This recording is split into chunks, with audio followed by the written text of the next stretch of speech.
আসসালামু আলাইকুম। আশা করি সবাই ভালো আছেন। আলহামদুলিল্লাহ আমিও ভালো আছি। আজকে নতুন একটি বিষয় নিয়ে আপনাদের মাঝখানে চলে আসলাম। সেটি হলো আজ থেকে কোনো নাম্বার দিয়ে আপনার কারো WhatsApp অ্যাকাউন্ট বের করতে হবে না। ইউজার আইডি বা ইউজার নেম দিয়ে আপনি যেকোনো WhatsApp অ্যাকাউন্টের ভিতরে প্রবেশ করতে পারবেন আর খুঁজে বের করতে পারবেন। নাম্বার আমরা অনেকেই জানি না। কিন্তু ইউজার নাম তো কমবেশি সবার জানা আছে। সেটি লিখলে আপনি যেকোনো আইডি পেয়ে যাবেন। সেটি কিভাবে আজকে দেখিয়ে দিচ্ছি। আর সেটি কিভাবে এড করবেন সেটিও আজকে শিখিয়ে দিচ্ছি আপনাদেরকে। তো দেখেন এখানে একটা অ্যাকাউন্ট নামে একটা অপশন আছে, সেখানে যাওয়ার পরে এই দেখেন নিচে আপনি স্ক্রল করে দেখিয়েছি আপনাকে পুরো পাই টু পাই। নিচে এসে এই দেন ইউজার নেম, এখানে একটা অপশন আছে ইউজার নেম, সেখানে আপনি যাবেন। তাহলে আপনি এখানে ইউজার নেম যদি অ্যাড করে দেন তাহলে আপনি আপনার নাম্বার লাগবে না, আপনার নামটা যদি লিখতে পারে তাহলে আপনার হোয়াটসঅ্যাপ অ্যাকাউন্ট তারা খুঁজে বের করতে পারবেন। হ্যাঁ বন্ধুরা, এটি আজকের একদম সহজ বিষয়।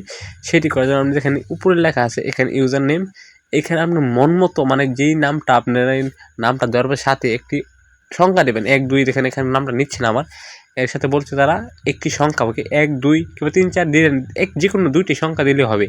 আপনার নামের সাথে যে কোনো ২টি সংখ্যা দিলে আপনার কাজটি হয়ে যাবে। তো দেখেন আমি আমার নামের পাশে ২টি সংখ্যা দিয়েছি। এখন আমার ইউজার নাম সেট হয়ে গেছে। এইখানে আমার যে নামটা আছে এই নামটা যদি আমার যে কোনো বন্ধু বা ফ্রেন্ডস যে কেউ যদি লিখতে পারে তাহলে সে আমার আইডিটা হোয়াটসঅ্যাপে পেয়ে যাবে। আশা করি বুঝতে পারলেন ইউজার নেম কীভাবে সেট করুন। আল্লাহ হাফেজ।